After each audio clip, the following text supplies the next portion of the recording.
Hi, I'm Todd Weatherill, the host of Be Green, a show that makes being green just a little bit more simple. On today's show, we're going to have a lot of fun. We're going to figure out how to dispose of those household chemicals without throwing them in the garbage. We're also going to go out to a local couple that gives green a whole new meaning, and we're going to kick it back the green way at a spa, believe it or not. In the meantime, we're going to pick up some garbage with some gloves and a bag. Let's go check out Natalie. She's standing with some hazardous stuff.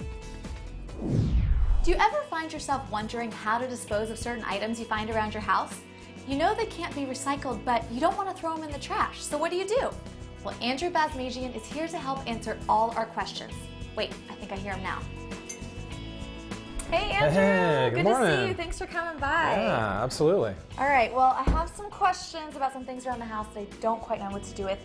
I know that they need to be disposed, but I want to do it safely. Will you help me out? Absolutely. Okay, let's go. Okay, Andrew, I have an old paint can and a paint tray in my closet, but I'm not quite sure what to do with it. What is the best way to dispose paint?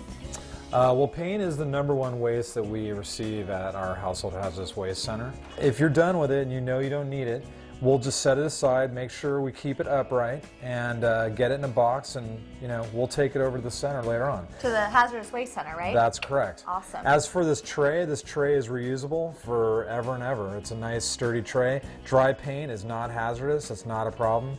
Should you not need this in the future, of course, we could recycle it as metal. So this or can just be reuse recycled, it. This metal, even with the dried paint? It can be as scrap. Good to know. Yeah. All right, I have so many remotes, and obviously, they run out quite frequently. And I know these batteries are not supposed to go in the trash, but what do I do with them? Just hold on to them. Those are alkaline batteries. We commonly use these. Just store them, keep them in a plastic bag or something like that, and save them up, and then you can bring them to one of maybe 20 locations throughout Santa Monica or the Household Hazardous Waste Center. Help me out here. I don't know what to do with these. Andrew, help me. All right, I've got some drain opener, I've got some pesticide aerosol can, and I got some toilet bowl cleaner. What do I do with these? Well, everybody has this under their sink. A lot of Americans do. The first thing I would suggest, Natalie, is you get rid of the most toxic stuff first. Okay. The first and foremost is the drain opener or oven cleaner. Those are the most toxic. We'll just take that to the household hazardous Just get center rid today. of it. Exactly. That's it. All right. The next one is pesticides. Anything in an aerosol can has to go to the center, even if it's empty. Oh, good to know.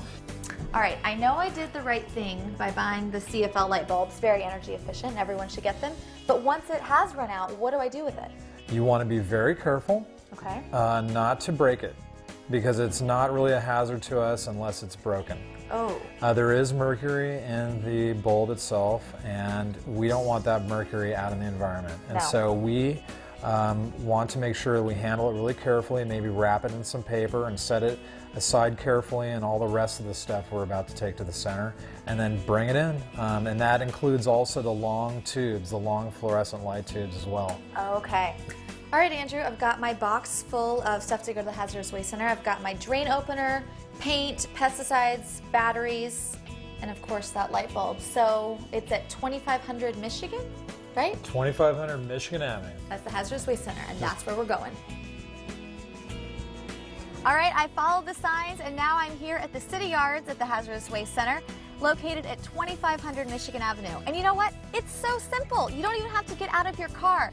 In fact, it's law to stay in the car, but I am A-OK with that. And you know what? A city technician will actually take the hazardous chemicals out of your trunk, and that's it. You've done your part. But today, my city technician is Andrew Basmajian. Andrew, get to work. Did you know that most of the world's litter is found within 5 meters of a trash can? That's not good. Let's pick up our trash and put it where it goes. Did you also know that cigarette butts take up to 12 years to biodegrade? No bueno. Let's go visit some local folks that are doing some pretty cool green things. We're here at the beach with local eco-activists.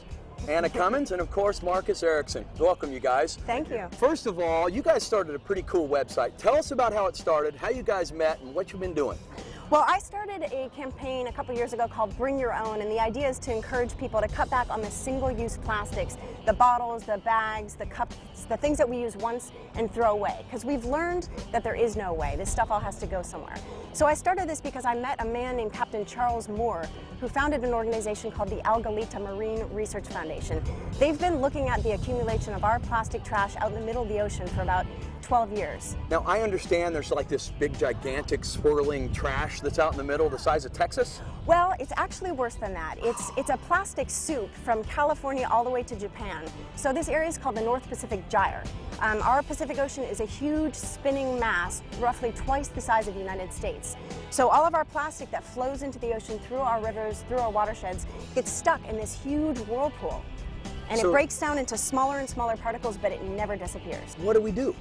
Well, unfortunately, there's not much we can do to clean it up. We're talking about an area, as I mentioned, twice the size of the United States. And we don't want to remove tons of biomass, tons of life with it. What we can do is stop the problem at the source. We can encourage consumers to start bringing their own cups, bringing their own bags. I have, for example, a bag that I'm making out of discarded t-shirts. So instead of a plastic bag when you go get your fruits and veggies, you can use an old t-shirt. We can come up with legislation to ban single-use disposables. We're looking at that here, right here in Santa Monica.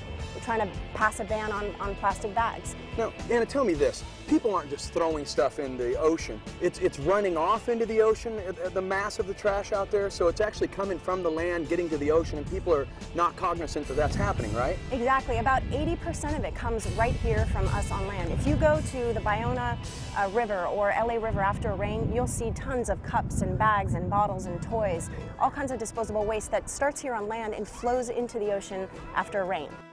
We have done the research for about maybe 10 years or so, found out how bad it's getting out there. We thought we have to get this information out to the public as quick as possible, because in 10 years, the amount of trash out to sea has doubled. So we thought, what a way to get people's attention, but to build a boat out of the actual trash we were finding. The point was to bring attention to this whole plastics issue, and it worked. I mean, we had about 250,000 people follow the blog that Anna put together. I was making little short videos, sending those to her. We made one video about a fish that we found called a rainbow runner. It's one you might see in menus around the world, fish markets. I filleted it, planning to eat it. I even put the fillets in a pan. Then I opened the stomach out of curiosity. What I found were 17 fragments of plastic like this in its stomach. So what we're finding out is that these fragments, before an animal eats it, they're absorbing all kinds of toxins on the ocean surface. Like all the oil drops from cars washing down our streets, they don't mix with seawater, but they stick to plastic. Same as pesticides, PCBs, all these things that you don't want in your food or in your body are sticking to plastic particles at sea. Animals are eating it, and we're finding out now that those chemicals transfer from these plastic particles into the tissues of wildlife, including the fish that we harvest for food. So what's your plan to fix this, Marcus? We are going to ride our bicycles on a 2,000-mile cycling/speaking tour from Vancouver, Canada to Tijuana, Mexico. We're going to speak to half a dozen surf rider chapters, legislators, Monterey Bay Aquarium, Ocean Institute, and Dana Point. So we've got a long list of stops to make and tell people about the issue of plastics out to sea. Now, if we want to get involved, can you send us to where we need to be to track all this riding on the bicycles and what's going on in the middle of the ocean? Where do we go? Our website is algalita.org, A-L-G-A-L-I-T-A. I won't try. Algalita. And for some other great solutions for products and information, go to Bring Your Own, all one word, bringyourown.org. Bringyourown.org. Make sure you check it out. That's a cool couple. I mean, if everyone picked up like that, right? And they got me thinking. I was picking up trash in the city today, and look what I'm next to. This is a storm drain, and it leads to the ocean. Everything you throw away could end up in the ocean, so be very careful about where you put stuff. And you know, it doesn't break down easy either. I mean, look at this. This is plastic. This takes like 10 to 20 years. Glass, like 1 million. And this plastic bottle, it'll never break down. And I'm so frustrated, I need some pampering. You know, you don't always have to work hard to be green. Sometimes you can sit and do nothing and still be perfectly green.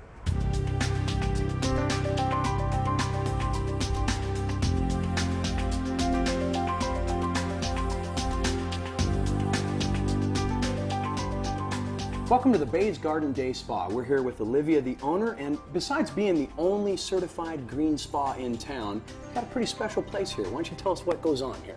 Well, we are a full-service day spa. We do a full range of treatments from massage to body scrubs and wraps to facials and to hair removal, as well as non-toxic nail services. Now, you jumped right on top of the green thing. How did you do that with a spa? What do you do different? Well, we started out pretty natural. We were founded by an aromatherapist, and he always had a focus on natural products.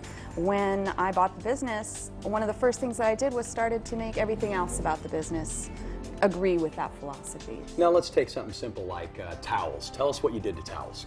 Well, we did away with the traditional cotton towels, and what we did was we went to bamboo, which is a completely sustainable fiber, can be grown with no pesticides and no fertilizers, and it's naturally antibacterial, it wears better than cotton, and it's softer. It's amazing stuff. We love it. Now, in most spas, you see a lot of chemicals for nails and some of the products that you put in hair and faces. What did you do different here? All of the products that we use are organic and natural. Our skincare line is Eminence Organic Skincare from Hungary, and they have an extremely comprehensive but also very active line that doesn't contain any chemicals whatsoever. There's no chemical preservatives, just all natural ingredients from fruits, vegetables, and herbs. Well, very good. What are we going to be doing today? I'm going to do a mask on you. Very good. In one of the Eminence masks. Make you look 10 years younger. Very good. I need that. I kind of need that now. Gray's starting to show through, so that'll be a good thing. Alrighty. Well, let's go get started. Okay. Alrighty, Todd. So I'm going to do an organic mask on you. I have to be honest, this is my first mask. Well, I promise it won't hurt. Totally green, totally natural and organic. So one of the biggest things here is the waste here is less toxic to the environment. Everything you're using here is going to make a lot better trash, isn't it? Absolutely. We actually are switching over all our hair removal from waxing to something called sugaring, which produces a lot less waste. It's also 100% natural. It's just sugar, lemon, and water. And we try to do that in every aspect of the business. We use bamboo towels. The sheets that you're lying on right now are made from recycled plastic bottles. Oh, they're comfortable. They're super soft. No, I've never really heard of a green spa before, and this is my first one too. It's just amazing that you can take products like nail polish. Tell me about that. Nail polish is usually pretty toxic. I know it smells up a whole room. What's the difference? Our nail polish is actually water-based, so there's no smell whatsoever. It smells like a glass of water. And it uses mineral pigments, no FD&C colors, so there's no chemical to be absorbed into the nail and discolor the nail. And it actually hardens harder than regular nail polish, so it lasts longer. You know, normally as a man, I wouldn't be telling my friends about this, but I'm going to have to tell my friends about this. Please do. Oh, that feels great. Well, I'm going to stay here all day, actually. And let me tell you something. If you're going to take the money to get a day at the spa, you better do it green, because you can only do it here at Bay's Garden Day Spa. Thank you so much, Olivia. You're welcome, Todd.